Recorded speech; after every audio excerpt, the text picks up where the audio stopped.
Welcome to Simply About Earth, where we journey into the deepest mysteries of our planet, exploring the forgotten worlds that time has hidden beneath jungle canopies and river valleys, and the remarkable stories that challenge everything we thought we knew about human history.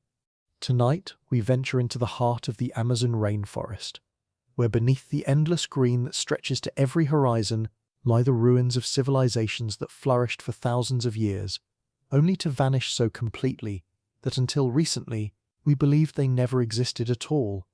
The Amazon, that vast wilderness of tangled vines and ancient trees, has long been thought of as a pristine landscape, untouched by human hands, a place where nature reigns supreme and human civilization could never take root. For centuries, we imagined the rainforest as an eternal green cathedral, so hostile to human settlement that only small tribes of hunter-gatherers could survive within its depths, moving through the forest like ghosts, leaving no permanent mark upon the land. But the forest, it seems, has been keeping secrets. Beneath the canopy that filters the sunlight into a perpetual green twilight, beneath the layers of vegetation that reclaim any clearing within months, beneath centuries of accumulated leaves and the creeping roots of trees older than memory, lie the remnants of something extraordinary. Cities, earthworks, roads, and agricultural systems that once supported populations numbering in the millions, all hidden now beneath the very wilderness we thought could never sustain such complexity. Let us know in the comments where in the world you're watching from tonight, as we embark together on this journey into one of archaeology's most stunning revelations, a story that rewrites our understanding of human ingenuity and the history of the Americas themselves. Picture the Amazon as it exists today, 5.5 million square kilometers of rainforest stretching across 9 nations, holding perhaps 10% of all the species on Earth within its green embrace. The Amazon River itself, mightiest of all rivers, carries more water than the next 7 largest rivers combined, draining a basin so vast it could swallow most of Europe. The forest breathes, releasing oxygen and moisture into the atmosphere, creating its own weather systems, its own rhythms of rain and growth that have persisted for millions of years. Within this immensity, more than 400 billion individual trees reach toward the light, creating a canopy so thick that in many places, less than 2% of sunlight reaches the forest floor. The noise is extraordinary, a symphony of insect calls, bird songs, monkey howls, the constant drip of moisture, the rustle of leaves in air so humid you can feel its weight. At night, the darkness is absolute, broken only by the bioluminescence of fungi and insects, while the sounds shift and change, becoming something more primal, more ancient, more mysterious. This is a place that tests human survival in ways few environments can match. The heat is oppressive, the humidity relentless, diseases lurk in every pool of standing water, in every insect bite, in the very air itself. Jaguars and anacondas hunt in shadows where a moment's inattention can be fatal. Plants defend themselves with toxins and thorns, while fungi and bacteria decompose anything organic with startling speed. It is easy to understand why for so long we believed that complex civilization could never flourish here, but we were wrong. The Amazon's greatest secret is not its isolation from human influence, but rather the scale of that influence and the completeness with which the forest has reclaimed what was once cleared and cultivated. The jungle we see today, magnificent and overwhelming as it is in many ways a garden gone wild, a landscape that was shaped by human hands for thousands of years before being allowed to return to its natural state. The first hints of this hidden history came not from the ground, but from the air. In the 1970s and 80s, as deforestation began to accelerate in certain regions of the Amazon, aerial photographs began to reveal peculiar features in newly cleared areas. Geometric patterns, enormous earthworks in precise circles and squares, raised platforms and causeways that seemed to serve no obvious natural purpose. At first, these discoveries were dismissed or ignored, anomalies in a landscape we thought we understood. But the evidence kept accumulating. In the western Amazon, particularly in the regions we now call Bolivia and Brazil, farmers clearing land for cattle began uncovering pottery fragments by the thousands, thick deposits of unusually fertile dark soil, that the locals called terra preta, and beneath the soil, the unmistakable traces of human construction.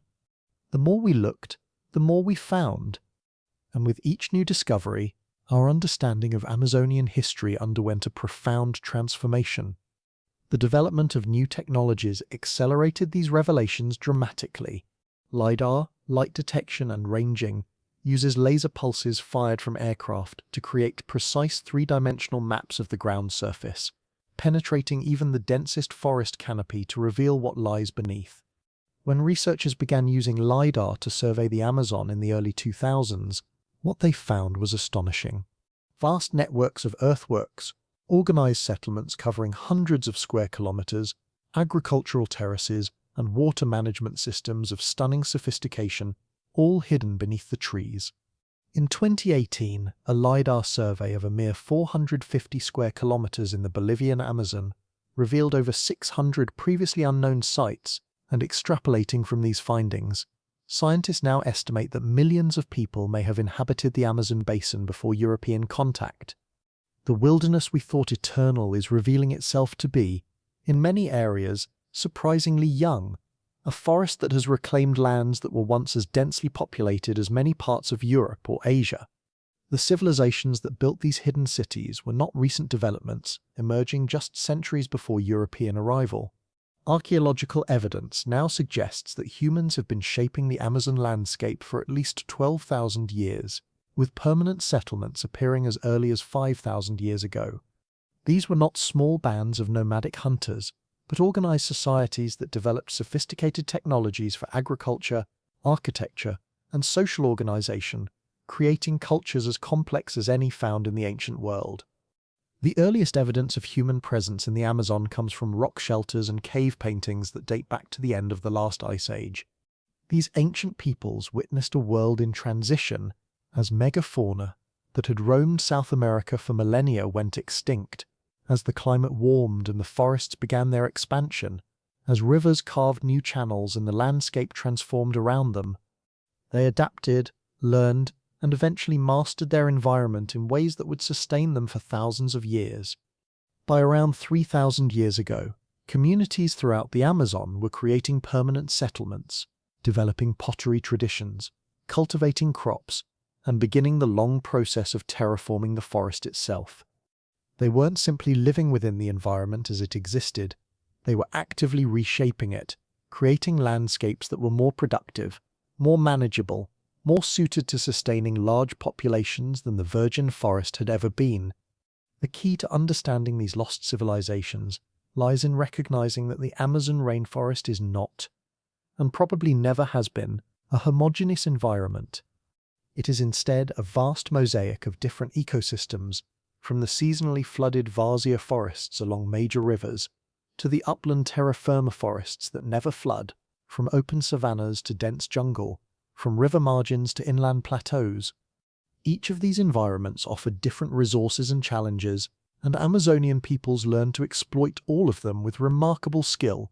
Walk with me now through the layers of time back to an Amazon that existed long before European ships appeared on distant horizons.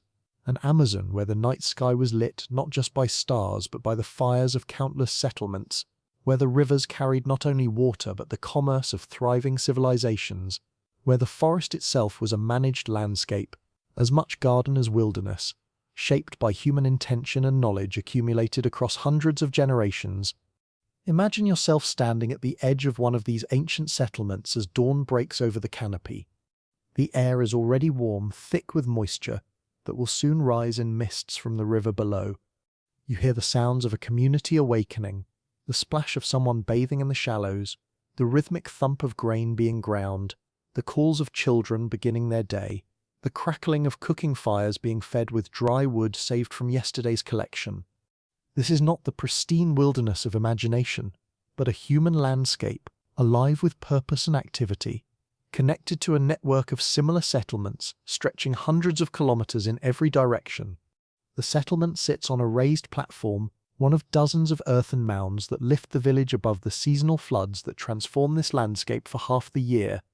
These mounds, or tessos as they would later be called, were not natural formations but carefully engineered structures built up over generations through the systematic addition of soil, refuse, and organic materials. The mound beneath your feet represents thousands of hours of communal labor, the accumulated effort of ancestors who understood that controlling elevation meant controlling access to resources year-round.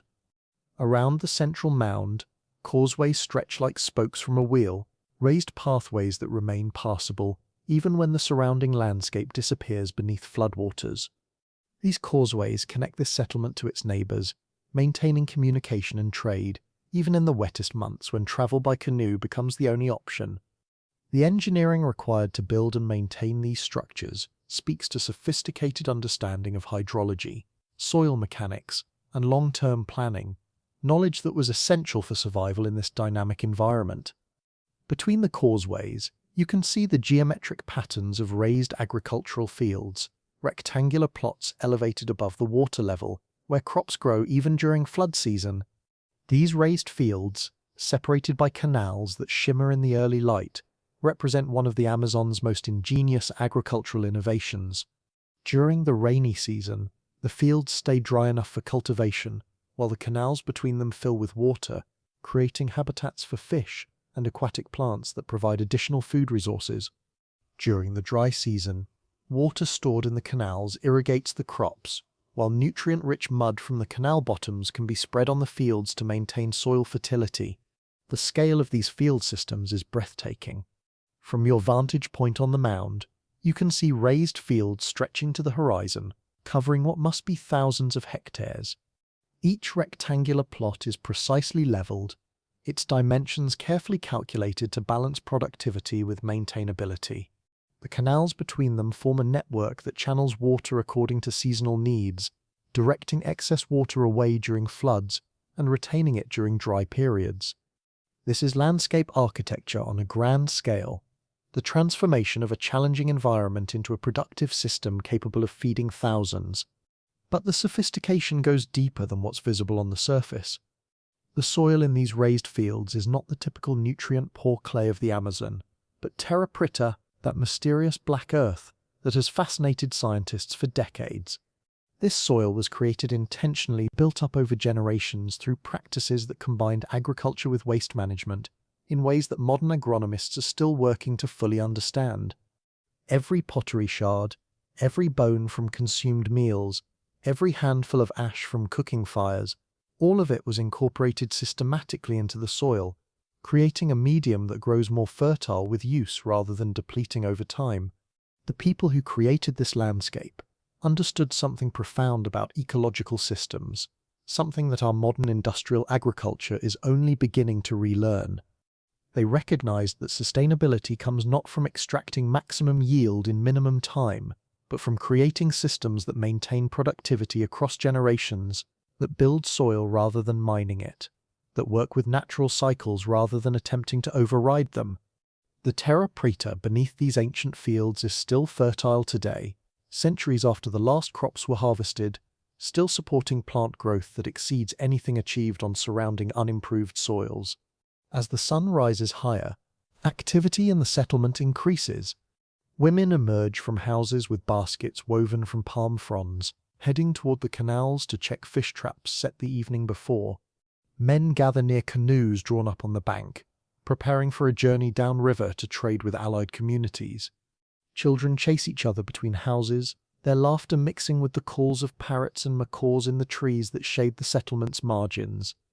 This is a society complex enough to support specialization, where some focus on agriculture, others on fishing, others on craft production or trade, all coordinated through social structures that have evolved over centuries.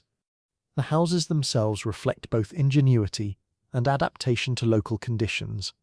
Built on the raised earth of the mound, each dwelling consists of a framework of hardwood posts supporting walls, woven from split palm stems, and a steeply pitched roof thatched with palm fronds. The design is optimized for the tropical climate, with high ceilings that allow hot air to rise, open sides that encourage air circulation, and broad eaves that shade walls from direct sun, while providing covered working space during rain showers. These structures may appear simple compared to stone buildings of other ancient civilizations, but they represent solutions perfectly adapted to their environment, easily repaired, naturally ventilated, and constructed from materials readily available in the surrounding forest. Inside these houses, daily life unfolds in patterns shaped by both practical necessity and cultural tradition. Hammocks woven from cotton or palm fiber provide sleeping spaces that stay elevated above insects and rising water. Ceramic vessels of various sizes hold water, store grain, and serve food prepared over hearth fires, whose placement is carefully calculated to keep smoke rising out through the roof while providing light and warmth. Personal possessions are few but carefully made, tools shaped from stone and bone, ornaments crafted from shells and feathers, textiles woven with patterns that identify family lineage and community affiliation. The pottery produced by these communities represents some of the finest ceramic work of the pre-Columbian Americas, using clays mixed with specific tempering materials, shaped through techniques passed down through generations, and fired in carefully controlled conditions. Amazonian potters created vessels that were both functional and beautiful. Cooking pots with thick walls to withstand thermal shock, storage jars with narrow necks to minimize evaporation, serving bowls painted with elaborate geometric designs, or modeled representations of animals and supernatural beings. Each type of vessel reflects deep understanding of materials and purpose, combined with artistic sensibilities that transformed utilitarian objects into works of art. The decorative motifs found on this pottery provide windows into the worldviews and belief systems of ancient Amazonians. Geometric patterns, spirals and meanders may represent the movements of celestial bodies or the flow of water through the landscape. Stylized animal figures, jaguars and serpents and birds, likely held symbolic significance related to shamanic practices and cosmological understandings. Human figures, sometimes shown in elaborate headdresses or performing ritual actions, document aspects of ceremonial life and social organization. These images speak across the centuries, offering glimpses of how people understood their place in a cosmos populated by both natural and supernatural forces. Trade networks connected settlements across vast distances, carrying not just goods but ideas, technologies, and cultural influences. Shells from the Pacific coast, stones from Andean highlands, exotic feathers from birds found only in specific regions, all appear in archaeological sites hundreds or even thousands of kilometers from their origins. These trade goods weren't simply luxuries, but played important roles in social relationships, cementing alliances, marking status differences, and facilitating the exchange of knowledge between distant communities. A shell ornament worn by a village leader represented not just personal wealth, but connections to trading partners across multiple river systems, relationships maintained through exchanges that continued over many generations. The organization required to maintain these trade networks speaks to social complexity and administrative sophistication. Someone had to coordinate the collection of trade goods, organize expeditions that might last weeks or months, maintain relationships with trading partners, and distribute incoming goods in ways that maintained social harmony. These functions required specialists, individuals whose roles focused on commerce and diplomacy rather than direct food production. The existence of such specialization indicates surplus production, sufficient to support people in non-agricultural occupations, a hallmark of complex societies throughout human history. Along the major rivers, communities built their settlements on the higher ground that escaped seasonal floods, constructing elaborate systems of mounds and causeways that allowed them to thrive in areas that were underwater for months each year. These riverine peoples became masters of managing the aquatic resources of the Amazon, developing techniques for fish farming in artificial ponds, for cultivating crops on the rich alluvial soils deposited by floods, for building canoes capable of navigating the most dangerous rapids and the widest expanses of open water. The rivers themselves were highways, arteries of commerce and communication that connected communities separated by distances that would take weeks to traverse on foot through the forest. The Amazon River and its major tributaries form a network spanning thousands of kilometers, and ancient peoples learned to read these waters with the skill of those born to them. They understood the seasonal rhythms, knew which channels stayed deep during dry season, and which became impassable, could recognize subtle changes in current that indicated hidden sandbanks or approaching rapids, navigated by landmarks visible from the water and star positions at night. The canoes that carried this river traffic were themselves marvels of technology adapted to specific purposes. The largest could hold dozens of people along with substantial cargo, carved from single massive logs through months of careful work.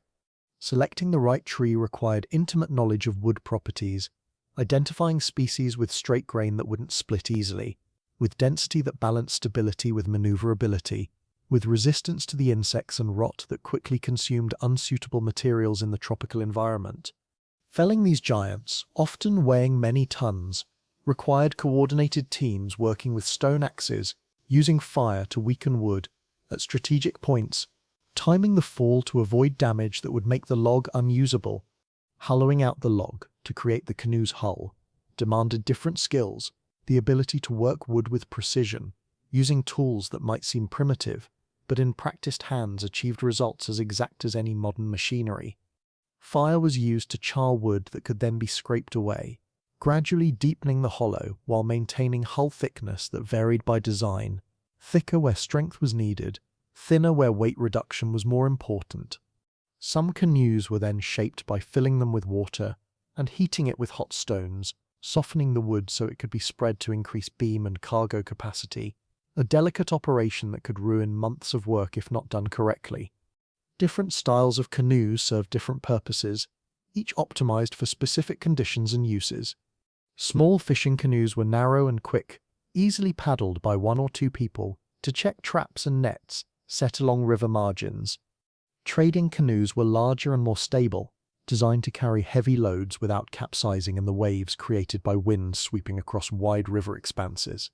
War canoes, their existence documented in early European accounts, were long and swift, built for speed and maneuverability, carrying warriors to raids or defensive positions along contested waterways.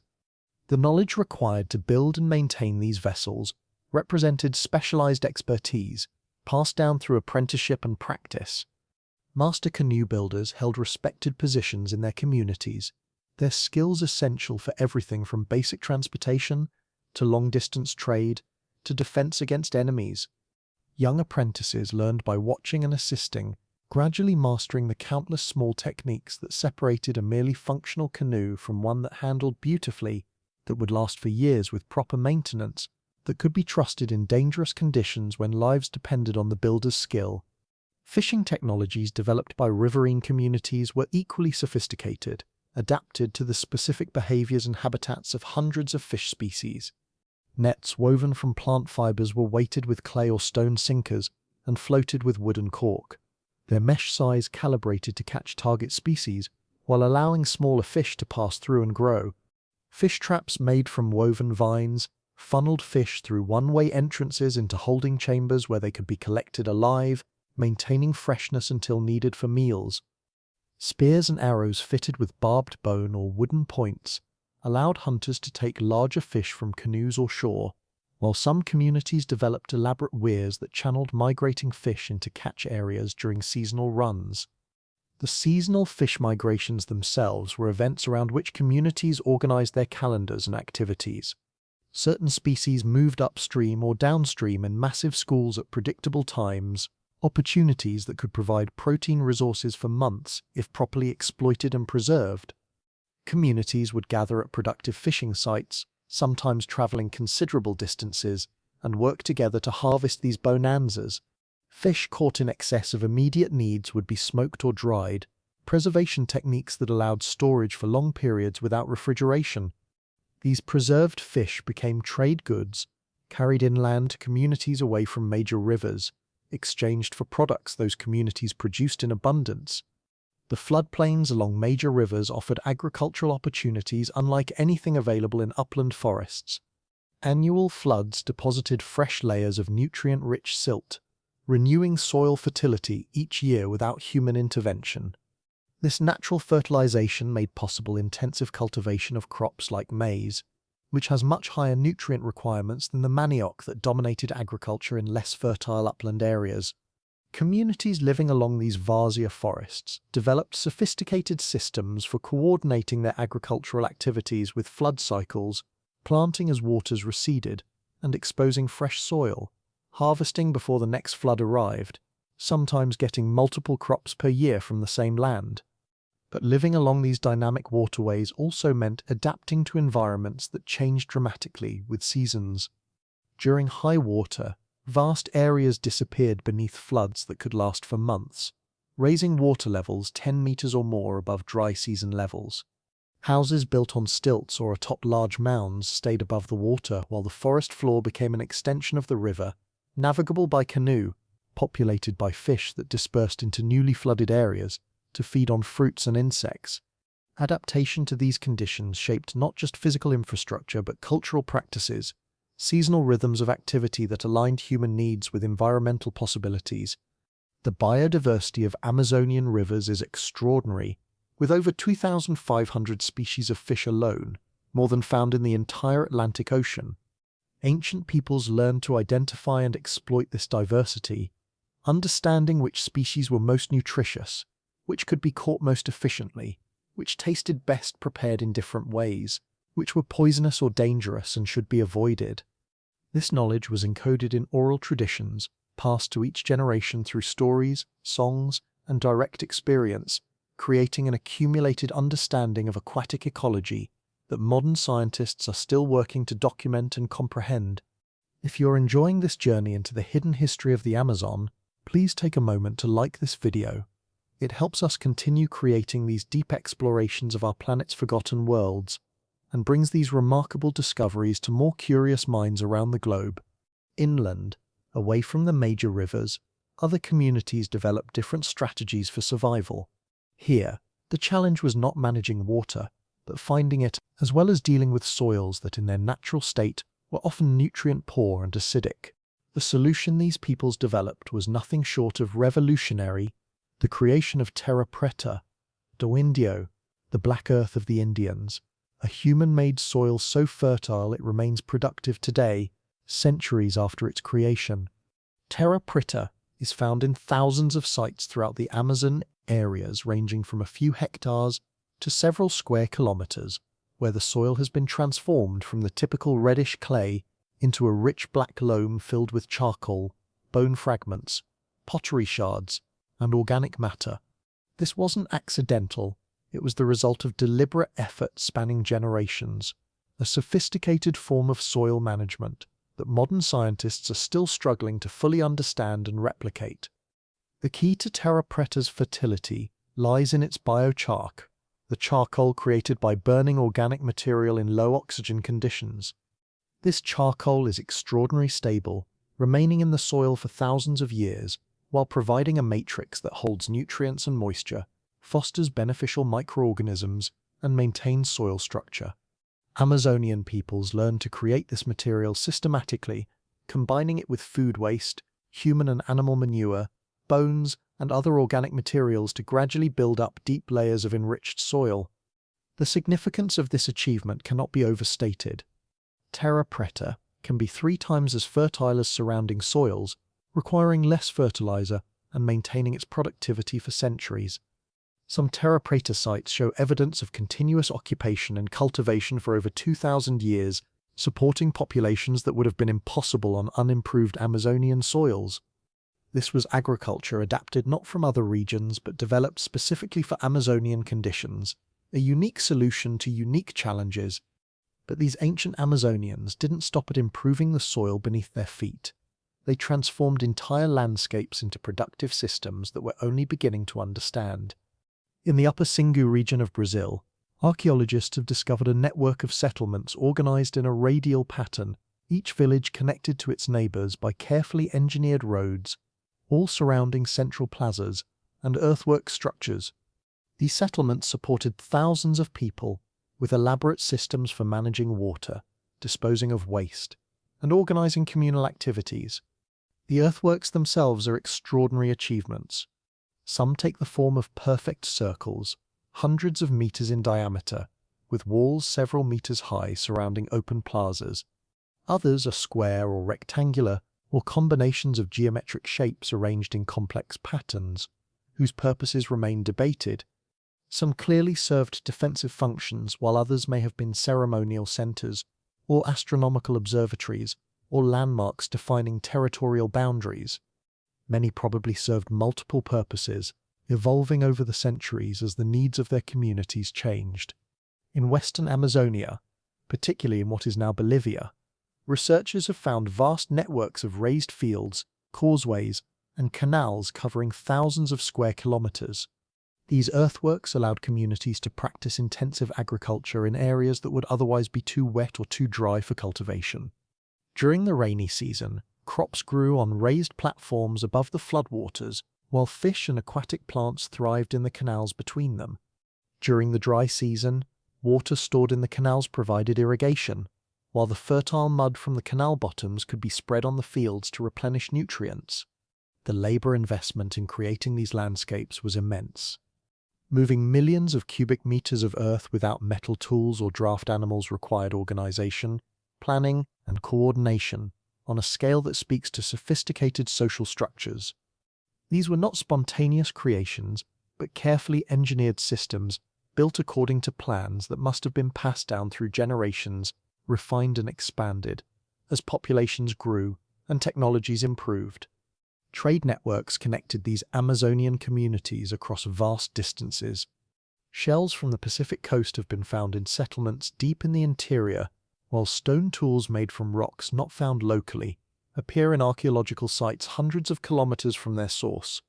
Pottery styles, linguistic patterns, and cultural practices spread along rivers and overland routes, creating webs of connection that bound diverse communities into larger cultural spheres. The population densities achieved by these civilizations are still being revised upward as new discoveries are made. Early estimates suggested perhaps 1 to 2 million people inhabited the Amazon basin before European contact, but recent archaeological work and historical documents from early explorers suggest the true number may have been 10 to 20 million or more. This would make the Amazon one of the most densely populated regions in the pre-Columbian Americas, comparable to the valleys of central Mexico or the highlands of Peru. Please consider subscribing to Simply About Earth. We're dedicated to bringing you these immersive journeys into the hidden corners of our planet's past, exploring the landscapes and cultures that have shaped our world. Your subscription helps us continue this important work of making these remarkable discoveries accessible and engaging for everyone. Contemporary accounts from the first Europeans to navigate the Amazon support these higher population estimates. Francisco de Orellana, who led the first European expedition down the Amazon in 1541 and 1542, described the river as lined with villages and towns for hundreds of kilometers at a stretch. His chronicler Gaspar de Carvajal wrote of settlements so large they extended for miles along the riverbank, of storehouses filled with provisions, of roads leading inland from the river, of populations that gathered in the thousands to watch the strange boats pass by.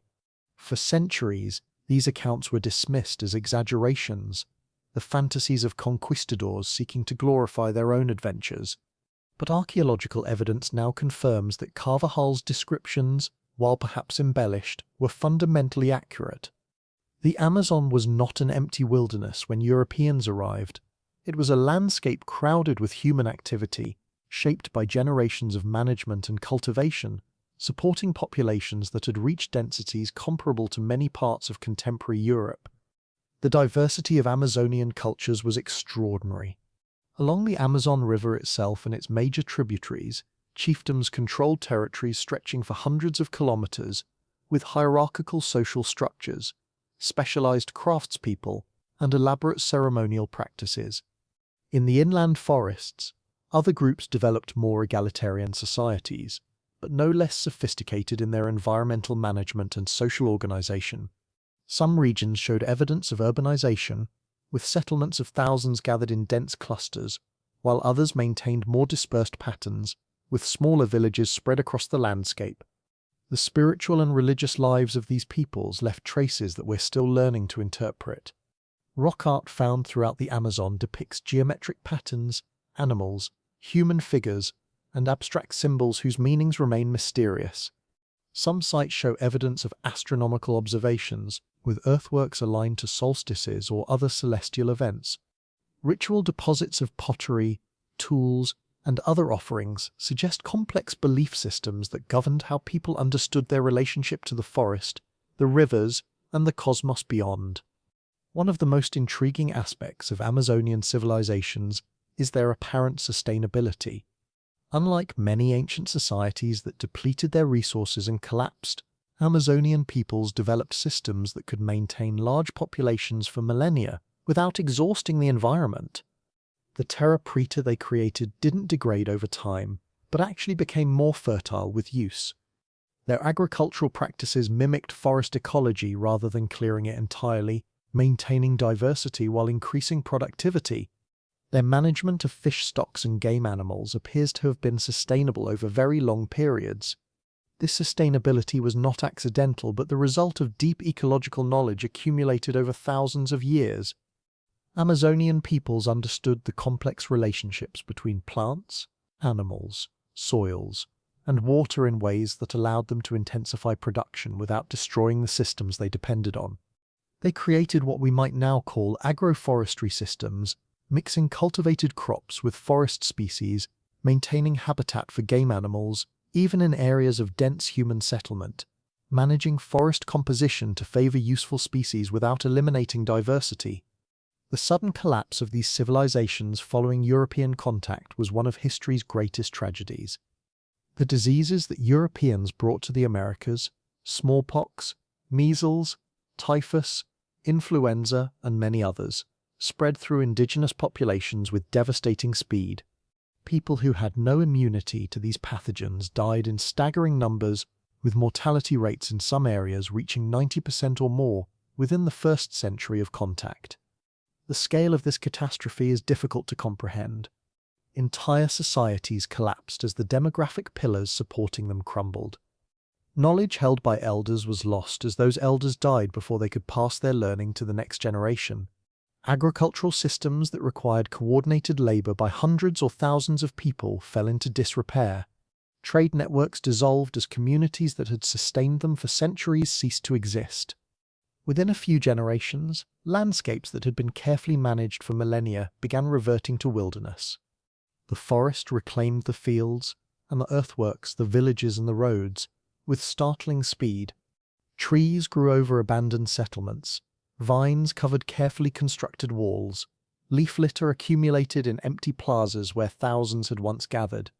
Within a century of European contact, much of the Amazon that had been densely populated was reverting to forest, creating the wilderness landscape that later explorers would interpret as primordial and untouched by human hands. The survivors, reduced in numbers and disrupted in their traditional lifeways, had to adapt to radically changed circumstances. Some groups retreated deeper into the forest, seeking refuge from disease and European slavers in remote areas. Others were absorbed into colonial systems, their cultures suppressed, their knowledge devalued or lost. A few communities managed to maintain aspects of their traditional ways, passing down fragments of ancient practices through generations of change and hardship. When later scientists and explorers came to study the Amazon in the 19th and 20th centuries, they encountered what they assumed was a pristine wilderness inhabited by small groups of hunter-gatherers living in harmony with nature, but making little impact on their environment. This became the dominant narrative, the idea that the Amazon was essentially unchanged since time immemorial, that its indigenous peoples were living exactly as they always had, and that human influence on the landscape was minimal and transient. This misconception persisted well into the late 20th century, influencing conservation policy, anthropological theory, and public understanding of both the Amazon and the capabilities of pre-Columbian societies. It led to the underestimation of what indigenous peoples had achieved, to the dismissal of historical accounts that didn't fit the wilderness narrative, and to flawed policies based on the assumption that the Amazon had always been a largely empty forest that should remain so. The paradigm shift that has occurred in recent decades is one of the most dramatic in modern archaeology. The Amazon is now understood not as pristine wilderness, but as a cultural landscape, shaped and managed by humans for thousands of years.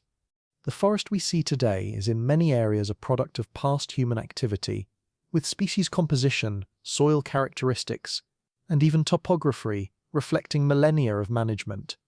Far from being unable to sustain complex civilization, The Amazon supported populations and cultural achievements that rival anything found elsewhere in the ancient world. This revised understanding has profound implications for conservation, for indigenous rights, and for our conception of human history. If the Amazon could support millions of people sustainably for thousands of years, then the current assumption that large human populations are necessarily incompatible with rainforest preservation may be wrong. If indigenous peoples developed technologies and practices that increased forest productivity without destroying it, then we have much to learn from their approaches that could inform modern sustainability efforts. The earthworks that remain hidden beneath the forest canopy are distributed across the entire Amazon basin, but certain regions show particularly dense concentrations. The Llanos de Mojos in Bolivia contains hundreds of sites spread across nearly 200,000 square kilometers, a region that was transformed by raised fields, causeways, and water management systems on a scale that staggers the imagination. When you fly over this area today, even through the forest canopy, you can sometimes see the traces of ancient earthworks, straight lines and geometric patterns interrupting the organic chaos of natural landscape. In the upper Xingu region of Brazil, archaeologists have mapped more than 20 large villages arranged in clusters, each village surrounded by plazas, defensive ditches, and networks of roads. These settlements date from roughly 1250 to 1650 CE, representing one of the last great flourishing periods of Amazonian urbanism before the collapse. The people who built these villages, ancestors of groups like the Cucuró, who still inhabit the region, created one of the most sophisticated examples of pre-Columbian urban planning in the Americas. Further north, in the Amazon River floodplain, long linear mounds called tessos rise above the water level, supporting villages and towns that could remain occupied year-round despite seasonal flooding. Some of these mounds are enormous, covering dozens of hectares and rising 10 meters or more above the surrounding terrain. The earth required to build them was excavated from adjacent areas, creating artificial lakes and canals that served multiple purposes, providing fish, water during dry seasons, and rich mud for fertilizing fields. The Acre region of western Brazil has revealed particularly dramatic earthworks, over 450 geometric structures, including perfect circles, squares, and composite shapes connected by roads. Some of these structures are massive, with walls 4 meters high and ditches 4 meters deep surrounding open plazas, up to 300 meters across. The precision with which these were laid out, maintaining perfect circles and straight lines across difficult terrain, speaks to sophisticated surveying techniques and mathematical understanding. Archaeologists debate the purposes of these geometric earthworks. Some may have been ceremonial centers, gathering places for religious rituals or astronomical observations. Others appear defensive, with walls and ditches positioned to control access to settlements or resources. Many probably served multiple functions, evolving over time as communities' needs changed. The fact that they come in such standardized forms, repeated across vast distances, suggests shared cultural traditions, religious beliefs, or architectural principles that were widely distributed throughout Amazonian societies. The sophistication of Amazonian water management deserves special attention. In a region where water is simultaneously everywhere and difficult to control, these ancient peoples developed remarkable technologies for managing both excess and scarcity. Raised fields allowed agriculture in areas that flooded seasonally, while canal systems stored water for use during dry periods. Fish weirs and traps captured protein resources efficiently, while artificial ponds raised fish in controlled environments. Causeways elevated roads above floodwaters, maintaining communication and trade even during high water seasons. Some of these water management systems achieved scales that rival ancient civilizations anywhere. In the Llanos de Mojos, raised field systems covered more than 6,000 square kilometers, an area larger than Delaware. The canals between fields formed networks hundreds of kilometers long, requiring maintenance and coordination across multiple communities and generations. The labor invested in creating and maintaining these systems speaks to societies capable of organizing complex projects on scales typically associated with state-level civilizations. The crops cultivated by Amazonian peoples included many that have become staples worldwide. Manioc or cassava, was domesticated in the Amazon and became a staple crop throughout the tropics. Sweet potato, peanuts, cashews, cacao, pineapple, many varieties of beans, and numerous palm fruits all originated in or were significantly developed in Amazonian agricultural systems. Maize, although domesticated in Mexico, was adapted to Amazonian conditions and became an important crop in many regions. But Amazonian agriculture wasn't limited to these familiar crops. Archaeological evidence and contemporary indigenous practices reveal that ancient peoples cultivated hundreds of plant species, creating diverse polycultures rather than monocultures. Forest gardens combined trees, shrubs, vines, and ground crops in multi-layered systems that mimicked natural forest structure while being heavily managed for human use. These gardens could be extraordinarily productive, yielding food, medicine, fibers, and materials for construction and crafts from relatively small areas. The management of wild resources was equally sophisticated. Amazonian peoples didn't simply hunt and gather whatever they found. They actively shaped forest composition to favor useful species. Archaeological and ecological studies have shown that the distribution of many economically important trees, like Brazil nut and certain palms, is not natural, but reflects deliberate human dispersal and cultivation over millennia. Areas near ancient settlements often have higher densities of useful species than more distant forests, indicating that past inhabitants enriched their environments rather than simply exploiting them. This active forest management creates challenges for modern conservation efforts based on the concept of wilderness. If much of what we consider pristine rainforest is actually the product of past human management, then what exactly are we trying to preserve? Should conservation goals include allowing indigenous peoples to continue traditional management practices that may have created the landscapes we now value? These questions remain contentious and unresolved, but they're forcing important conversations about the relationship between human activity and environmental preservation. The pottery traditions of Amazonian peoples provide some of our most detailed insights into their cultures. Ceramics preserve well in tropical conditions where organic materials decay rapidly, and different styles of pottery can be traced across time and space, revealing patterns of cultural affiliation, trade, and influence. The earliest pottery in the Amazon dates back over 7,000 years, making it among the oldest in the Americas and contemporary with the earliest ceramics anywhere in the world. Amazonian pottery evolved into diverse regional traditions, each with distinctive forms, decorations, and manufacturing techniques. Some groups created enormous burial urns, large enough to hold an adult in a flexed position, elaborately decorated with painted designs or modeled figures. Others made fine painted wares with complex geometric patterns or realistic depictions of animals and humans. Cooking pots, storage vessels, serving bowls, ceremonial objects, each had its distinctive style varying by culture and period. The volume of pottery found at some sites is extraordinary, layers of sherds meters thick extending over areas of many hectares. This ceramic abundance speaks to large populations living in permanent settlements for extended periods. The accumulation of pottery fragments contributed to the formation of terra preta, with sherds providing spaces for air and water within the soil, while their surfaces hosted beneficial microorganisms. The pottery itself became part of the engineered soil system, serving multiple purposes even after the vessels broke. Burial practices varied across Amazonian cultures but often involved elaborate rituals.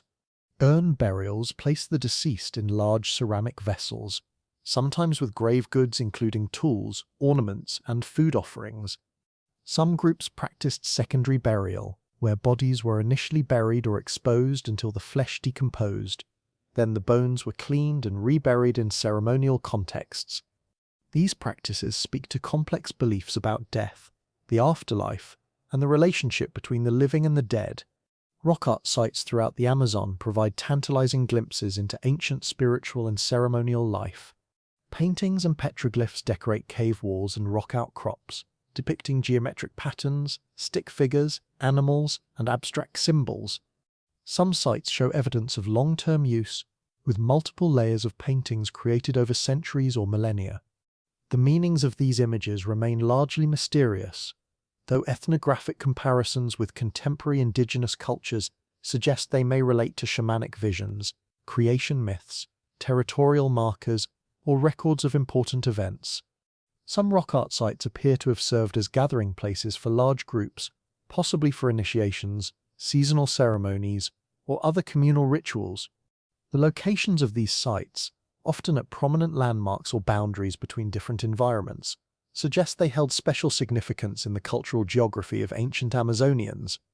The act of creating and maintaining rock art may have been as important as the finished images, serving to bind communities together through shared ritual practices.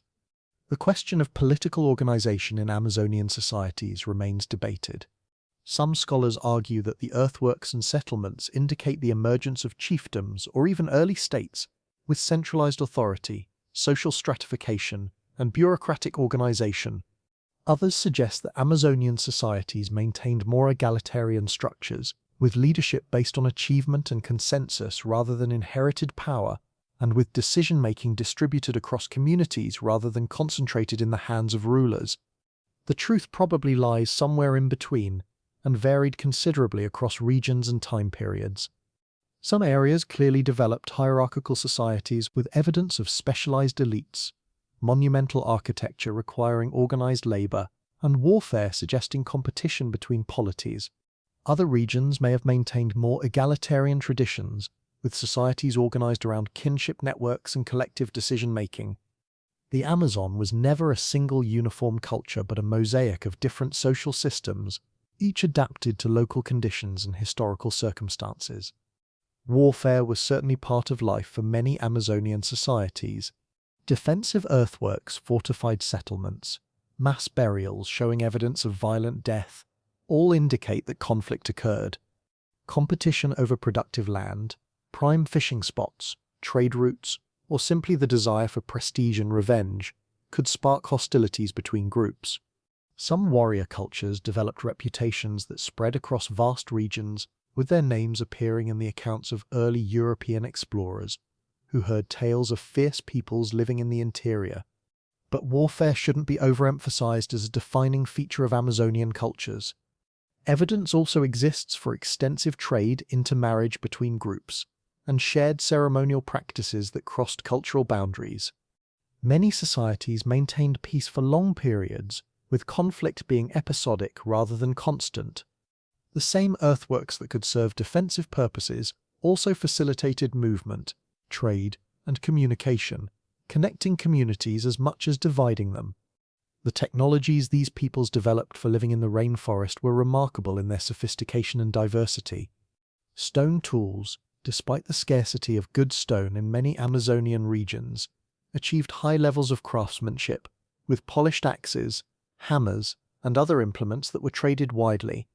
Bone and shell tools supplemented stone for tasks requiring different properties. Wooden implements, though rarely preserved, must have been ubiquitous, with specialized tools for every purpose, from clearing forest to weaving textiles. Basketry and fiber crafts achieved extraordinary complexity. Contemporary indigenous peoples maintain traditions of basket weaving that likely reach back thousands of years, creating containers, mats, fish traps, and countless other items from palm fronds, vines, and tree bark. These crafts require deep knowledge of plant properties, sophisticated techniques for processing fibers, and skill developed through years of practice. The same knowledge allowed ancient Amazonians to create textiles, though few examples survive in the archaeological record due to rapid decomposition in tropical conditions. Boats and watercraft were essential technologies for Amazonian peoples. Dug-out canoes, carved from single massive logs, could carry dozens of people or heavy loads of cargo. Different designs served different purposes, from small fishing canoes for navigating narrow streams to large trading vessels capable of crossing wide expanses of open water. The construction of these boats required selecting appropriate trees, tools capable of hollowing out hardwood, and knowledge of how to shape the wood to achieve desired handling characteristics. The use of fire was another crucial technology, not just for cooking and warmth but as a landscape management tool. Controlled burning cleared understory vegetation, promoted the growth of useful plants, drove game animals toward hunters, and created the biochar that was incorporated into terra preta. Managing fire in the rainforest required sophisticated understanding of when and how to burn, how to control fire spread, and how to achieve desired ecological effects without causing uncontrolled wildfires. This knowledge was passed down through generations, refined through observation and experience. Poison technology reached remarkable levels of sophistication in the Amazon. Curupare, used to tip arrows and blowgun darts, is derived from various plant species through complex processing techniques. Different preparations had different properties, with some causing rapid death and others inducing paralysis that wore off after time, allowing captured game to be taken alive. The knowledge required to prepare these poisons safely and effectively represented specialized expertise maintained by certain individuals or lineages within communities. Medicine and plant knowledge more generally were highly developed. Amazonian peoples learned to identify and use thousands of plant species for treating diseases, managing pain, assisting childbirth, and addressing countless other health concerns. Modern pharmaceutical research has validated many traditional Amazonian remedies, discovering active compounds that are now used in mainstream medicine. The depth of botanical knowledge maintained by indigenous peoples represents millennia of careful observation, experimentation, and accumulation of information. Shamanic practices integrated medicine, religion, and psychology in ways that are difficult for outsiders to fully understand. Shamans served as healers, spiritual leaders, and intermediaries between the human world and the realm of spirits and supernatural forces. Their practices involved the use of various plant medicines, including powerful psychoactive substances derived from plants like ayahuasca, which were believed to facilitate communication with spirits and diagnose the spiritual causes of illness. The cultural impact of these practices extended far beyond individual healing. Shamanic visions, interpreted through cultural frameworks of meaning, helped shape cosmologies, moral systems, and understandings of how the world worked.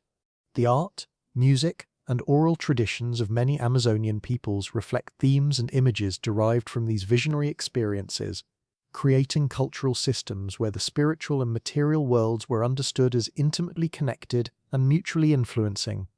Music and dance were central to ceremonial life, with elaborate instruments including drums, flutes, rattles, and other percussion devices created from natural materials. Archaeological evidence of musical instruments is limited due to their organic nature, but early European accounts describe complex musical traditions, and contemporary indigenous peoples maintain practices that likely have ancient roots. Music accompanied ceremonies, warfare, healing rituals, and social gatherings, serving functions that ranged from entertainment to spiritual transformation. Oral traditions preserved and transmitted knowledge across generations. Without writing systems, information about history, geography, plant properties, seasonal cycles, social relationships, and countless other topics was encoded in stories, songs, and ritual knowledge. Specialized storytellers maintained elaborate narratives, often performed over multiple nights, that conveyed both entertainment and essential cultural information.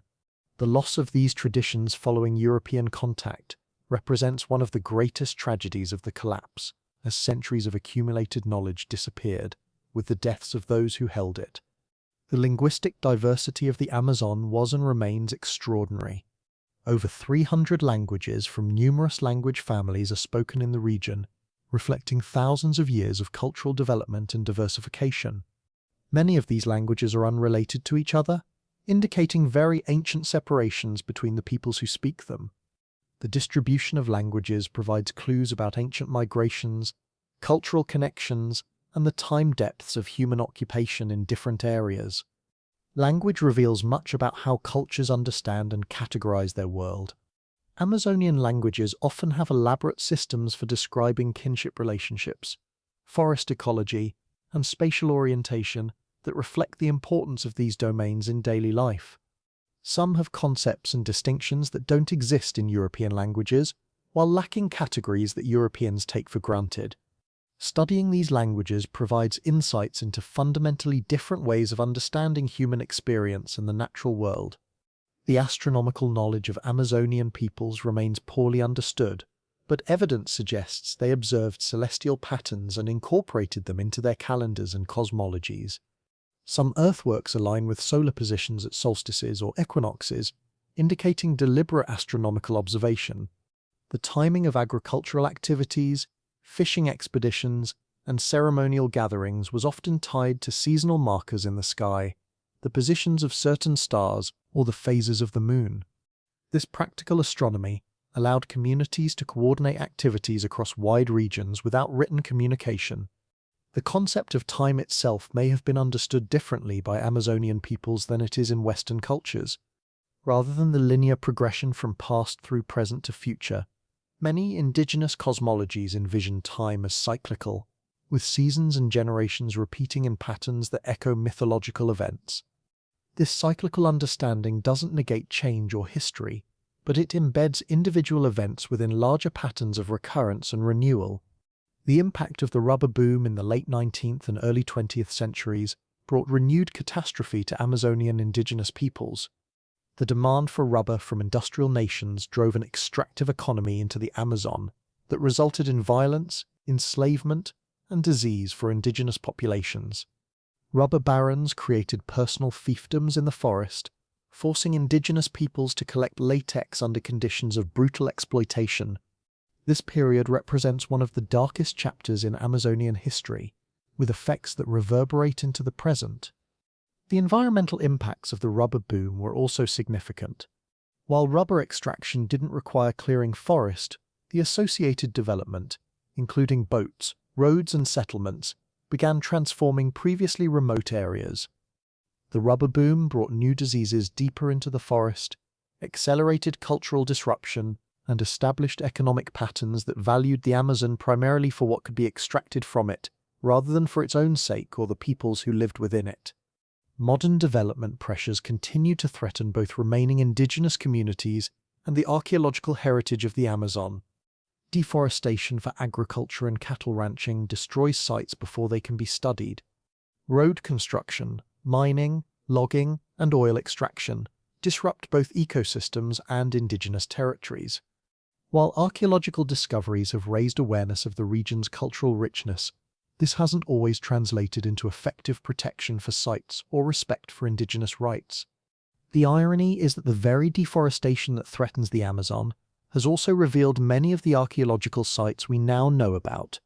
Clearings that expose earthworks and pottery deposits are often created by the same agricultural expansion that destroys other sites.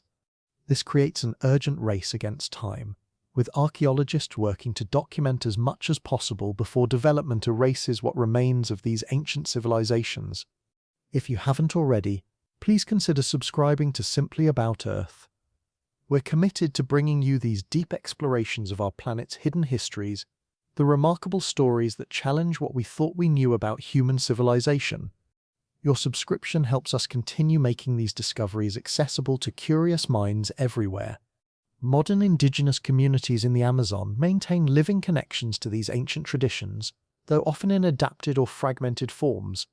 Groups like the Kayapo, Yanomami, Kuikaro, and hundreds of others preserve knowledge about forest management, plant uses, social organization, and spiritual practices that likely have roots extending back thousands of years. These communities aren't living fossils frozen in time, but dynamic cultures that have continuously adapted to changing circumstances while maintaining core elements of their identities. The Kayapo people of central Brazil offer remarkable examples of how traditional ecological knowledge persists and adapts. Their practices of forest management create mosaics of habitats that increase biodiversity while providing enhanced resources for human use.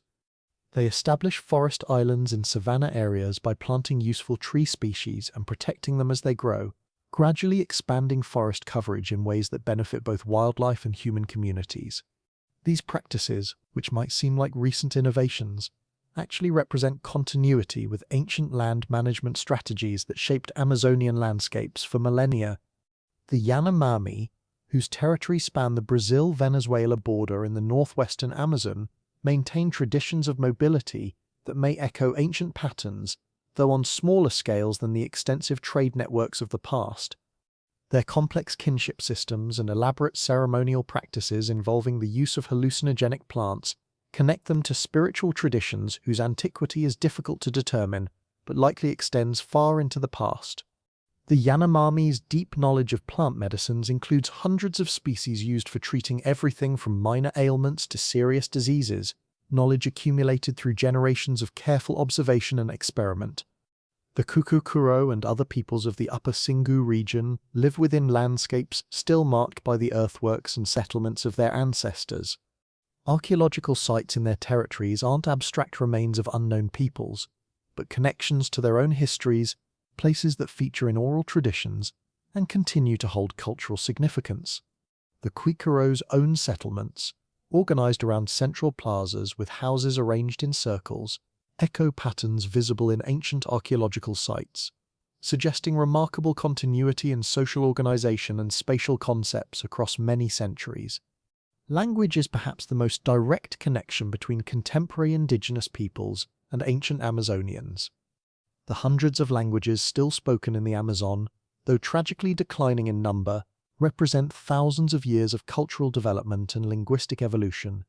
These languages encode knowledge in their vocabularies, with elaborate systems for classifying plants and animals, describing kinship relationships, and explaining natural phenomena.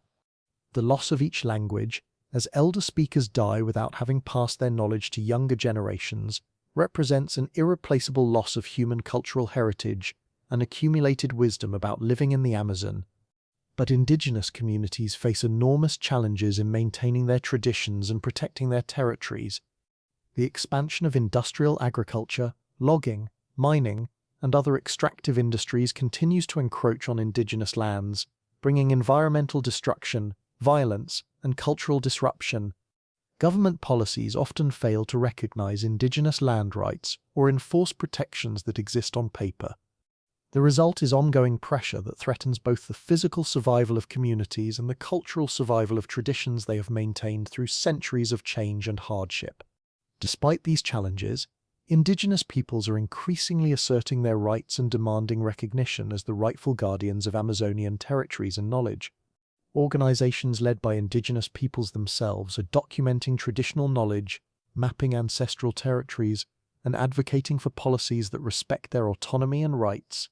Some communities are using technology, including drones and GPS mapping, to monitor their territories and document illegal intrusions, while others are working with allies to bring their concerns to national and international attention.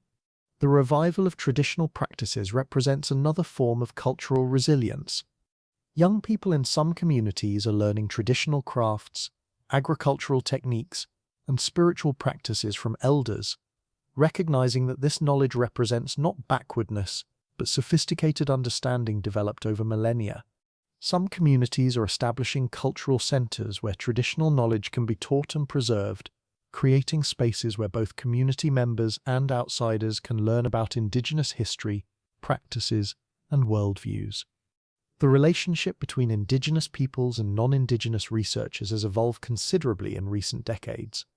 Where once archaeologists and anthropologists studied indigenous communities as subjects without seeking their input or collaboration, there is now growing recognition that indigenous peoples must be partners in research about their own histories and cultures.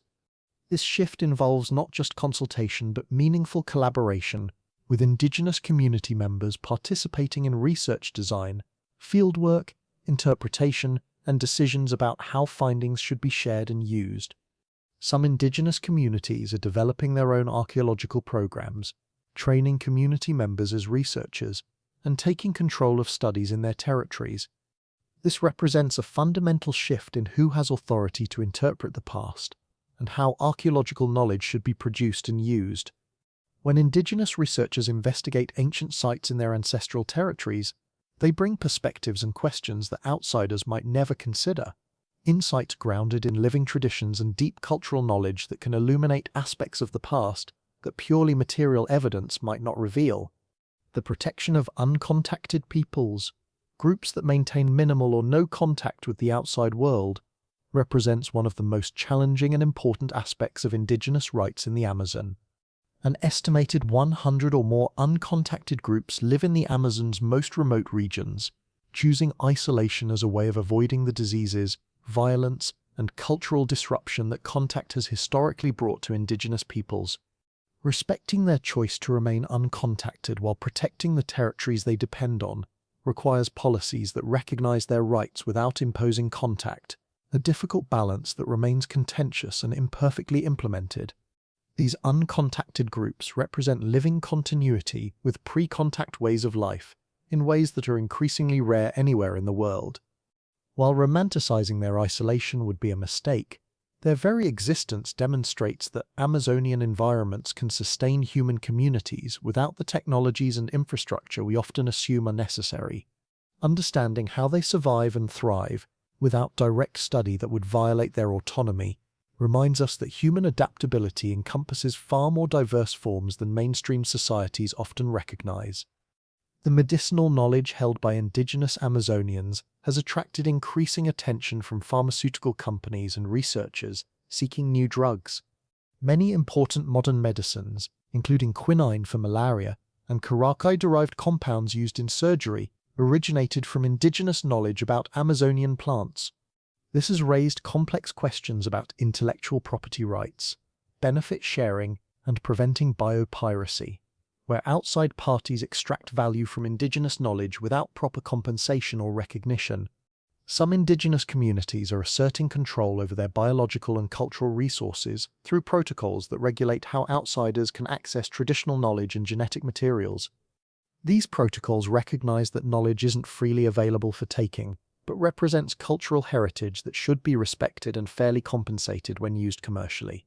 The development of these frameworks represents indigenous peoples taking active roles in determining how their knowledge is shared and used rather than having it extracted without consent or benefit.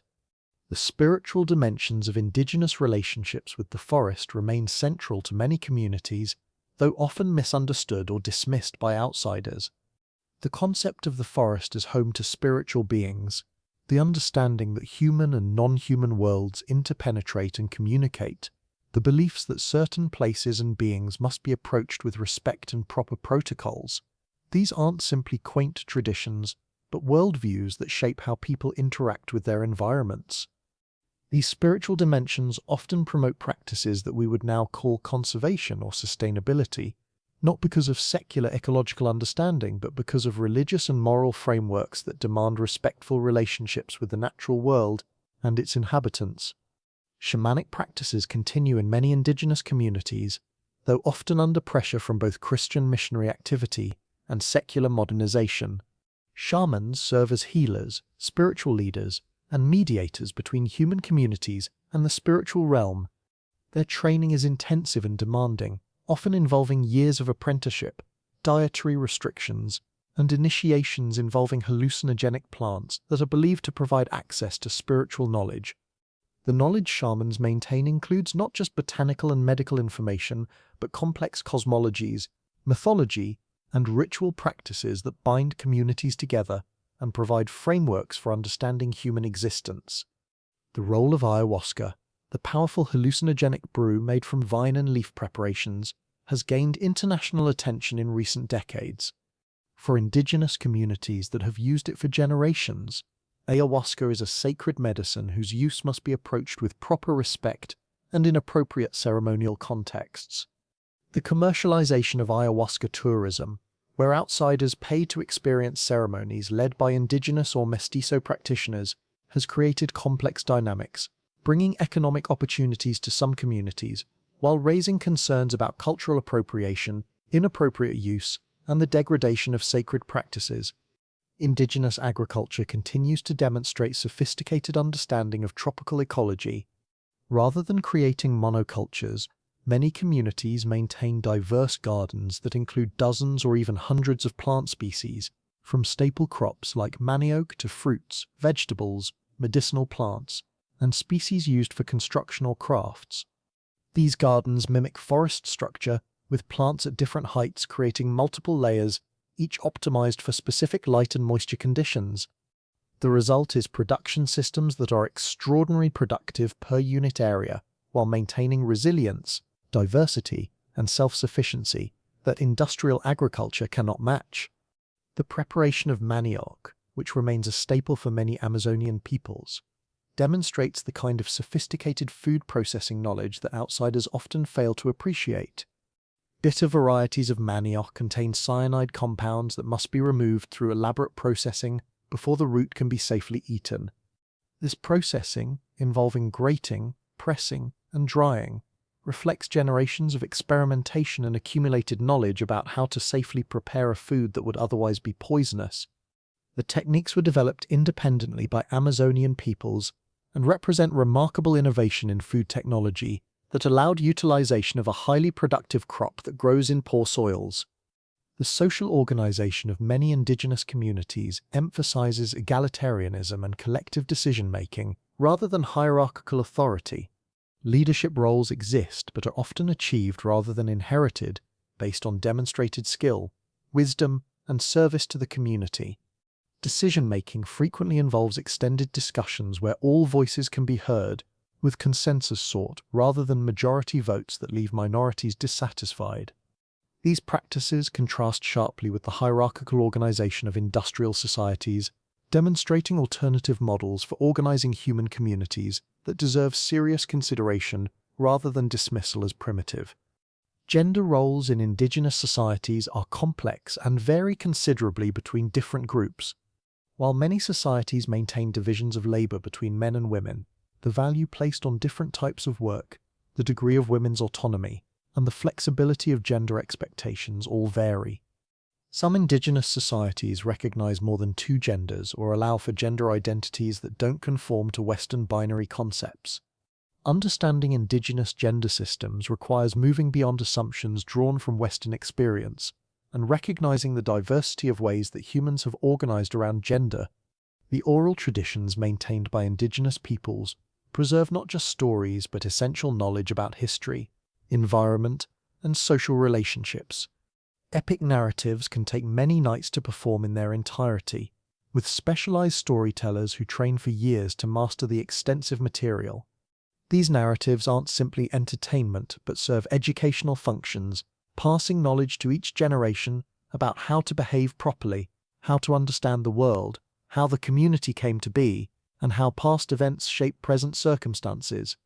The storytelling itself is often a performance art, with skilled narrators using vocal techniques, gestures, and sometimes props or musical accompaniment to make stories vivid and memorable. Children listening to these performances learn not just content but forms of cultural expression, ways of speaking and presenting that mark them as members of their communities. The gradual loss of these storytelling traditions, as younger generations become less fluent in traditional languages and more engaged with outside media, represents cultural impoverishment that goes far beyond simple loss of information. Art forms including body painting, featherwork, basket weaving, and pottery continue in many indigenous communities, though often adapted to new markets and functions. Traditional designs carry meanings that go beyond mere decoration, marking clan affiliation, life stage, or ceremonial context. The knowledge required to create these arts, including where to find proper materials, how to process and prepare them, and how to execute traditional designs properly, represents specialized expertise that requires years to master. Some communities are working to ensure this knowledge passes to younger generations, establishing workshops where elders teach traditional techniques and designs to apprentices who might otherwise never learn them. Music and dance remain central to ceremonial life in many indigenous communities, with elaborate rituals that can last for days or even weeks. These ceremonies serve multiple functions, from marking life transitions to healing illness to ensuring successful hunts or harvests. The complexity of these rituals, with their precisely choreographed sequences of songs, dances, and other actions, demonstrates the sophisticated cultural practices that indigenous peoples maintain despite centuries of pressure to assimilate to outside ways. Indigenous peoples' connections to the land go beyond mere residence or resource use. Many communities conceive of their territories as part of their identity, places where ancestors lived and are buried, where sacred sites connect the human world to spiritual realms, where the landscape itself tells stories and holds meanings. These deep relationships with place create forms of belonging that are difficult for outsiders to fully comprehend, but are essential to understand. if we are to respect indigenous rights and perspectives. The relationship between contemporary indigenous peoples and the archaeological sites in their territories is complex. Some groups recognize specific sites as the work of their ancestors, maintaining oral traditions about ancient settlements or earthworks. Others encounter these remains as mysterious, created by peoples whose connection to current inhabitants is unclear. The interpretation of these sites, and decisions about how they should be studied and preserved, increasingly involve collaboration between archaeologists and indigenous communities, recognizing that cultural heritage belongs first and foremost to descendant populations. Indigenous knowledge about sustainable forest management has become increasingly valued as humanity grapples with climate change and biodiversity loss. The practices that allowed ancient Amazonians to support large populations without destroying their environment offer potential lessons for modern sustainability. Agroforestry systems, integrated management of wild and cultivated species, sustainable harvest practices, and other traditional techniques are being studied and sometimes adapted for contemporary use. This represents a growing recognition that indigenous peoples developed sophisticated ecological knowledge over millennia that Western science is only beginning to understand. The carbon storage implications of Amazonian land use history are significant. If the Amazon was more heavily populated in the past than previously thought, with large areas under cultivation or management, then the forest that grew back after collapse may represent a significant carbon sink that developed over the past 400 years. This would mean that the Amazon has been sequestering carbon at higher rates in recent centuries than in earlier periods, with implications for climate models and understanding of global carbon cycles. Conversely, the current deforestation of the Amazon represents not just the loss of trees, but the destruction of what might be better understood as a cultural landscape, a forest that was shaped by human management for millennia.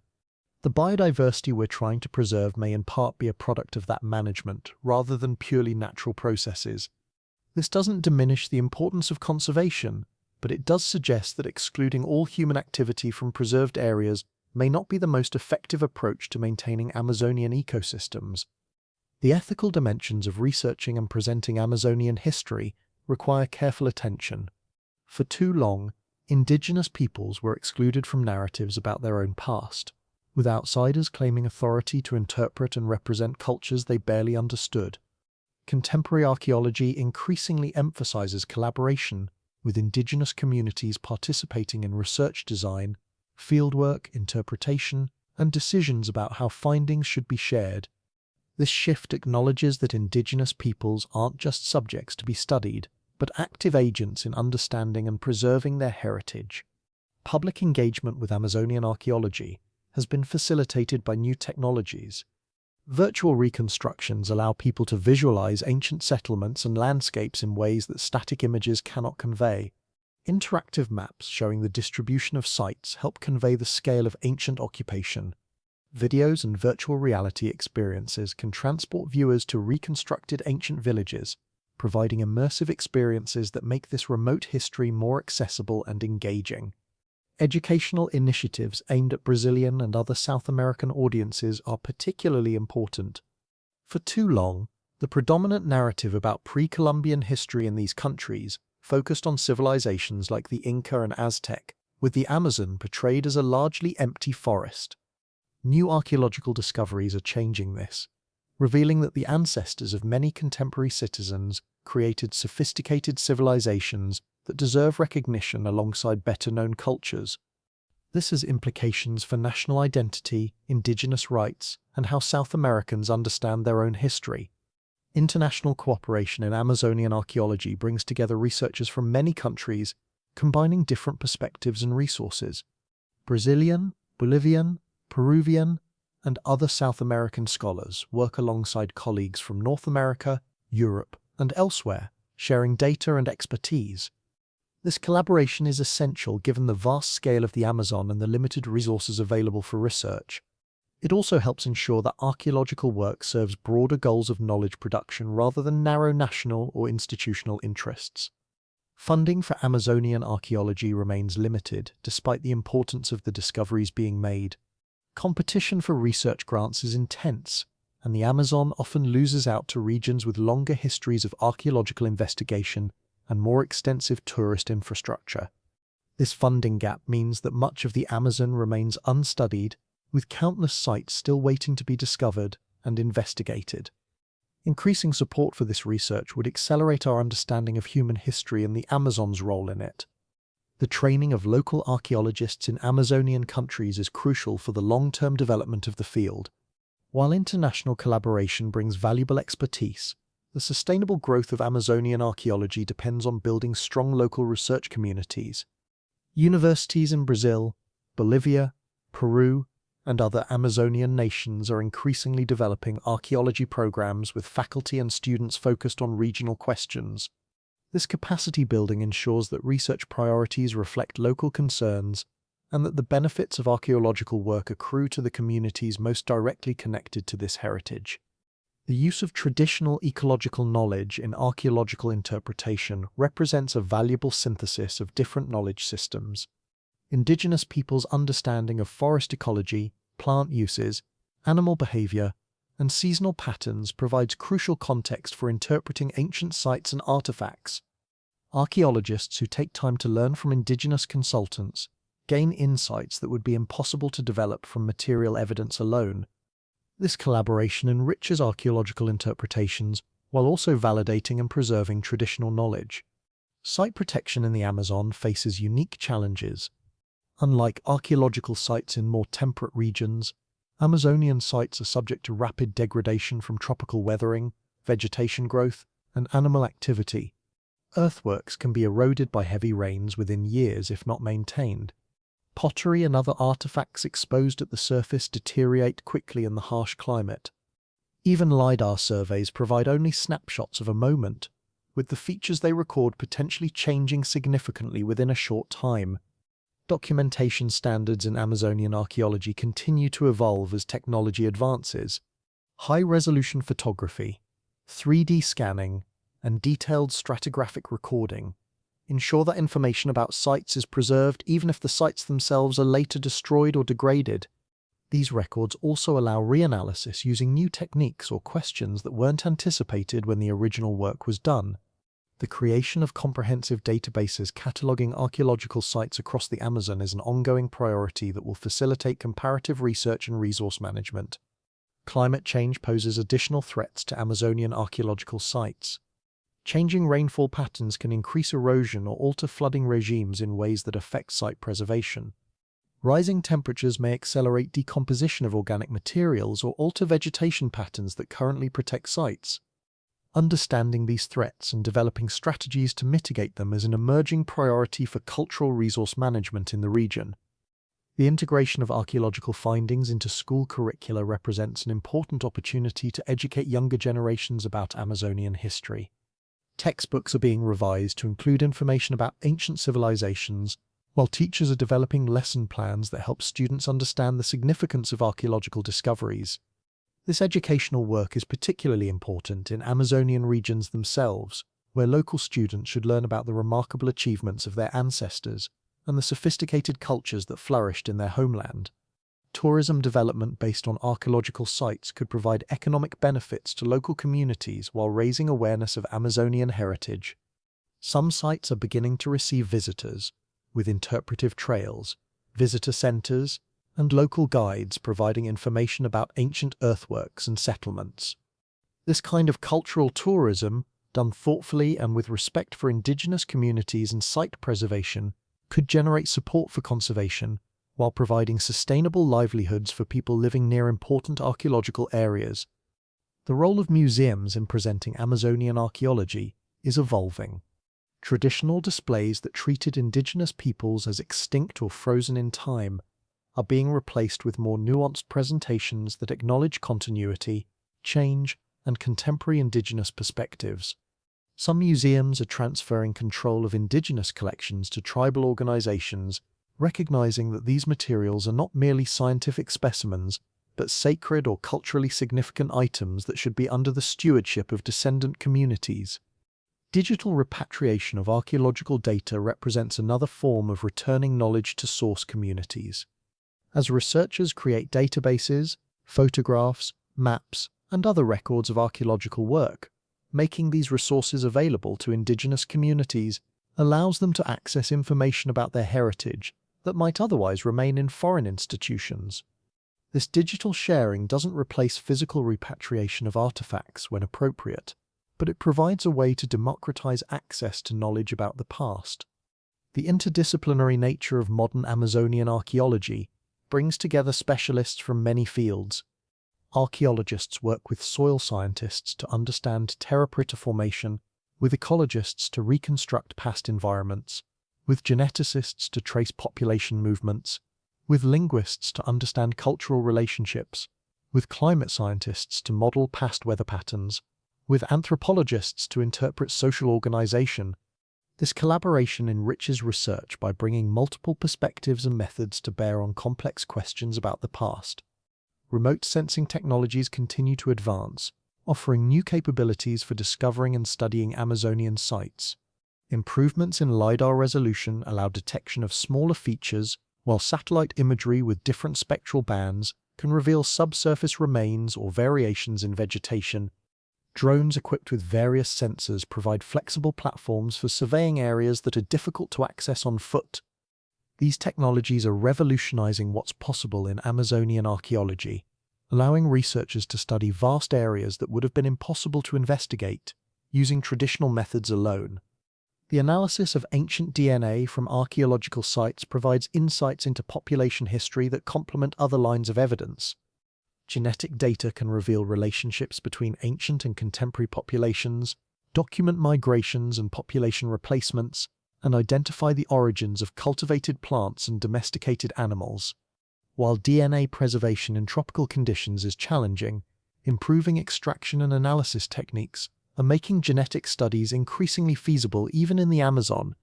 Isotope analysis of human remains reveals information about diet, migration, and social status. Different food sources leave distinct isotopic signatures in bone and teeth, allowing researchers to reconstruct what people ate and how diet varied by age, gender, or social position. Strontium isotopes in tooth enamel can indicate where individuals grew up, revealing patterns of migration or marriage between communities. These chemical approaches provide windows into aspects of ancient life that leave few direct material traces. The debate over Amazonian population numbers and social complexity has moved beyond whether sophisticated civilizations existed to questions about their specific characteristics and regional variations. Scholars now ask not if the Amazon supported large populations, but how many, when, where, and organized in what ways. This represents a fundamental shift in the questions being asked and the kinds of evidence being sought, reflecting the maturation of the field and the accumulation of data that can address increasingly nuanced questions. The resilience and creativity of Amazonian peoples in adapting to environmental challenges offers inspiration for contemporary efforts to achieve sustainability. These ancient cultures developed systems that worked with rather than against natural processes, that maintained productivity over millennia, rather than depleting resources in a few generations, that supported sophisticated cultural achievements while preserving the ecosystems they depended on. Understanding how they accomplished this doesn't provide simple blueprints for modern application, but it does demonstrate that alternatives to destructive development are possible. The story of lost Amazonian civilizations is ultimately a story about human potential and adaptability. Peoples who faced one of the most challenging environments on Earth developed innovative solutions that allowed them to thrive for thousands of years. They created beautiful art, built monumental structures, developed sophisticated knowledge systems, and maintained societies that supported millions of people. Their achievements deserve recognition alongside those of any other ancient civilization, and their descendants today continue to embody remarkable cultural resilience and environmental wisdom. As we bring our journey through the hidden cities of the Amazon to a close, we're reminded that history is not a completed story, but an ongoing process of discovery and reinterpretation. Each archaeological site revealed, each new application of technology to ancient questions, each collaboration between researchers and indigenous communities adds nuance and complexity to our understanding. The forest keeps its secrets well, but it is gradually yielding them to patient investigation. The importance of this history extends far beyond academic interest. Understanding that the Amazon supported sophisticated civilizations for millennia challenges assumptions about what environments can sustain human complexity. It validates indigenous knowledge and demonstrates that traditional practices developed solutions to sustainability challenges that remain relevant today. It complicates simplistic narratives about wilderness and human impact, revealing relationships between people and environments that were more nuanced and dynamic than we had imagined. Perhaps most fundamentally, the story of lost Amazonian civilizations reminds us of the fragility of cultural achievements and the importance of preserving both tangible heritage and living traditions. The collapse that followed European contact was so complete that for centuries we didn't even know these civilizations had existed. What other knowledge has been lost? What other achievements forgotten? And what responsibility do we have to ensure that the cultural richness that remains, both in archaeological sites and in contemporary indigenous communities, is protected and valued? If you found this exploration of the Amazon's hidden history meaningful, please consider subscribing to Simply About Earth and sharing this video with others who might appreciate these journeys into our planet's forgotten worlds. Until next time, may you find wonder in the mysteries that still hide beneath the forest canopy, and inspiration in the achievements of peoples who learn to thrive in one of Earth's most challenging environments. The forest breathes still, the rivers flow as they have for countless millennia, and beneath the green canopy, the monuments of ancient genius slowly return to the earth from which they were raised. But the story they tell, the testament to human ingenuity and perseverance, cannot be buried. It echoes through time, connecting us to ancestors who faced their challenges with courage and creativity, who built civilizations that endured for thousands of years, who left footprints in the landscape that we are only now learning to recognize. In the quiet of evening, when the sounds of the rainforest shift from the calls of day creatures to the songs of the night, you might imagine yourself standing in an ancient plaza, surrounded by earthworks that took generations to build, looking up at stars that guided both ancient astronomers and modern travelers. The same moon that shines down on the Amazon tonight looked down on those ancient cities, witnessed their flowering and their fall, and continues its endless journey across the sky above forests that remember even when we forget. Close your eyes now and let yourself drift. Drift like a leaf on the current of the Amazon itself, carried by waters that have witnessed the rise and fall of civilizations, that have flowed past ancient earthworks and modern cities alike, that connect mountain and ocean in an eternal cycle of renewal. The river remembers, the forest remembers, and now, so do we. Sleep comes gently here, in the embrace of history, surrounded by the knowledge that human beings have always found ways to adapt, to create, to build something meaningful from the challenges they faced. The peoples who shaped the Amazon for thousands of years did not see themselves as separate from the forest, but as part of it, neither destroying nor being destroyed, but finding ways to live that enriched both human culture and natural abundance. Let your breathing slow, matching the rhythm of the forest itself, the slow growth of trees, the patient accumulation of soil, the gradual flow of rivers carving channels through ancient stone. There is no hurry here, no urgency that cannot wait for morning. The earthworks have stood for centuries, and will stand for centuries more. The terra preta grows richer with each passing year. The lessons of sustainability learned by ancient peoples remain available for those patient enough to listen. In your dreams tonight, you walk through a city that has been hidden beneath the canopy for 400 years. You see gardens where careful management has created abundance from what outsiders thought was wilderness. You hear languages spoken that carry knowledge of plants and animals accumulated over thousands of years of careful observation.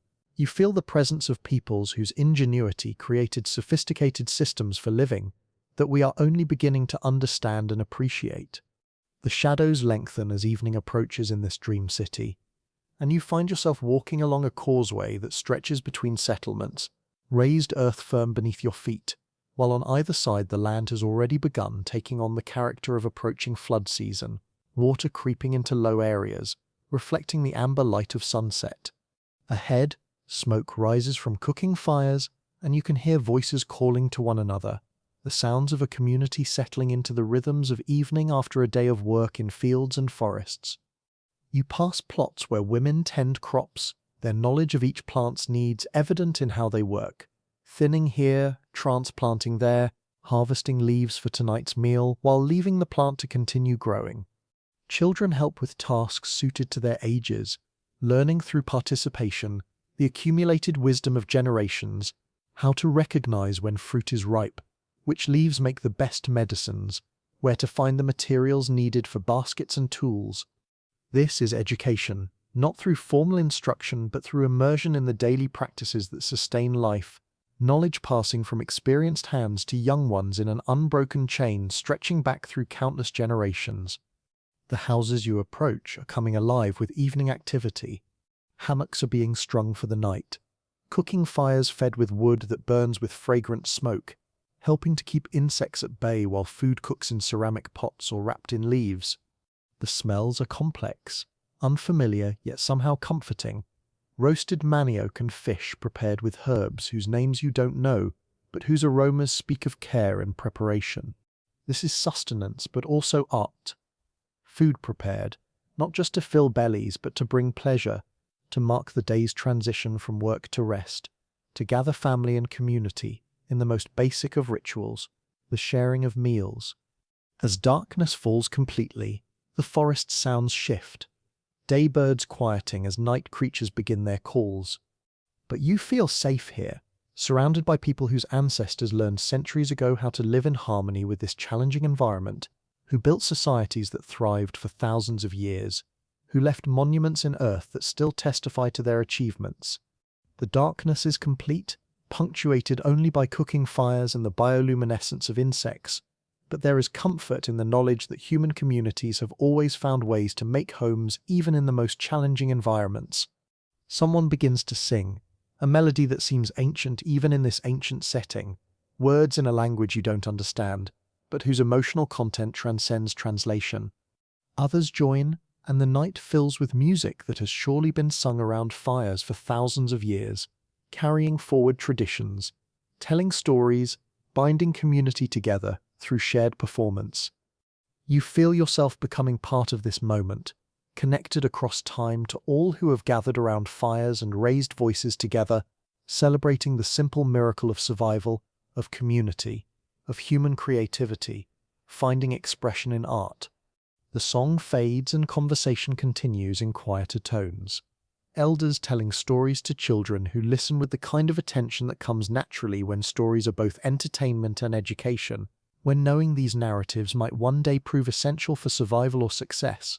You understand now that everything here serves multiple purposes, that in societies without writing, knowledge must be encoded in practices and stories that can be performed and repeated, that nothing is truly simple, but rather layers of meaning and function woven together into practices that have proven their worth across generations. As you prepare to sleep in this dream city, finding your place in a hammock that sways gently, responding to your breathing and small movements, you think about all that has been lost and all that remains. The cities may be hidden beneath centuries of forest growth, the civilizations that built them long since collapsed and scattered, but the forest remembers. The terra preta soils remember, still fertile after centuries of abandonment. The earthworks remember, their forms still visible to those who know how to look. And the people remember, in fragments and adaptations, in practices maintained despite everything, in the determination to survive as themselves rather than disappearing entirely into the consuming forces of the modern world. The hammock rocks you like a cradle, gentle and regular, and you feel yourself drifting between waking and sleep, between the dream city and the quiet room where your body rests, between past and present, between what was lost and what might yet be recovered. The forest breathes around you, ancient and young at once, shaped by human hands for millennia, but still wild, still mysterious, still keeping secrets that we are only beginning to coax into the light. Sleep comes naturally here, in the embrace of history, cradled by the knowledge that human creativity and resilience have always found ways forward, even through the darkest times. Tomorrow you will wake to your own time, your own challenges and opportunities, but tonight you rest in the Amazon of memory and dream, where cities still thrive beneath the canopy, where the knowledge of thousands of years remains accessible, where the forest itself is a library written in living forms, each tree a page, each species a paragraph in the long story of life's adaptation to this magnificent environment. Rest deeply, knowing that the human adventure continues, that the creativity that built these hidden cities lives on in every person who faces challenges with courage and ingenuity, that we are all part of this long story of human becoming, this endless experiment in creating meaning and community in a vast and complex world. The forest opens its arms to you, welcoming you as it welcomed those ancient peoples who learned its secrets and worked with its rhythms. You are not an intruder here, but a guest, connected by the fundamental humanity you share with all who came before, part of the same long experiment in creating meaning and building communities that care for each generation and the ones to follow. Rest now in the knowledge that you are part of an unbroken chain of human experience, stretching back to the first peoples who entered the Amazon at the end of the Ice Age. Their courage lives in you, their creativity flows through your veins, their determination to build something lasting despite all obstacles echoes in your own daily efforts to create meaning from chaos and beauty from challenge.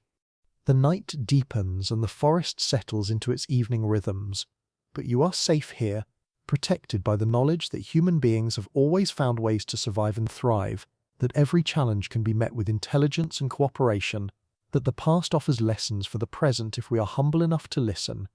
Sleep peacefully, knowing that tomorrow brings new opportunities to learn from those who came before, to add your own contributions to the long human story, to help write the next chapters in ways that honor both past wisdom and future possibilities. The Amazon keeps its secrets still, countless sites remain undiscovered, languages unrecorded, knowledge systems that could enrich our understanding are held by elder communities whose numbers dwindle each year. But what has been revealed already transforms how we see human history, challenges our assumptions about pristine wilderness and human impact, and demonstrates capabilities and achievements that rival anything found elsewhere in the ancient world. So sleep now, dreaming of cities hidden beneath the trees, of earthworks that reshape entire landscapes, of peoples who learn to live sustainably in one of Earth's most challenging environments. Dream of terra preta, still growing richer after centuries of abandonment, of raised fields that could feed millions, of knowledge systems that understood forest ecology in ways that we are only beginning to appreciate. Dream of what has been lost and what might yet be learned, of past achievements and future possibilities, of the endless human capacity to adapt and create and endure. The rivers flow, the forest grows, and human stories continue to unfold beneath the canopy, connecting past and present and future in the eternal now, where all times are one and all places meet. Rest well in this knowledge, safe in the embrace of history, cradled by the understanding that you too are part of something far greater than yourself, part of the long adventure of human becoming, the endless experiment in creating civilization that began in the Amazon 12,000 years ago and continues still in your dreams, in your heart, in your connection to all who came before and all who will follow. Sweet dreams, dear listener, and may your rest be filled with the wonder and mystery of the cities hidden beneath the rainforest, the remarkable story of human ingenuity and resilience, the testament to what human beings can achieve when they work in harmony with the environments that sustain them, the eternal reminder that we are all part of one great human family, connected across time and space by our shared capacity for adaptation, creation, and hope. Good night, sleep peacefully, and may the forest's ancient wisdom guide your dreams into peaceful rest.